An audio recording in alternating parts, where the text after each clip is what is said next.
ምንድን ነው ሰሚኝ እንዴ? እኔ እኮ እናትን እያወራሁ መስሎኝ ነው። ምንድን ነው እናቴ የማወራው? እዚህ ጋር እናቴ ያለች እማዬ እያልኩሽ አይደል? አትመልሽልኝም እንዴ?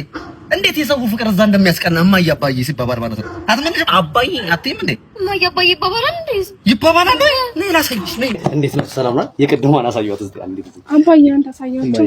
አባዬ እማዬ አንቺ አምራ አባዬ አንተ አሳያቸው። እሺ ወደ ሰው ፍቅር እያይሽ ነው እማዬ። ኧረ አባዬ በይኝ በእናትሽ እያሳየሁሽ አትይም። ተይ ቆጭሻል። ተይ እማዬ ምን ረንኩ? ኧረ እማዬ ከሰው በታች አታርጊኝ። ተይ እማዬ እማዬ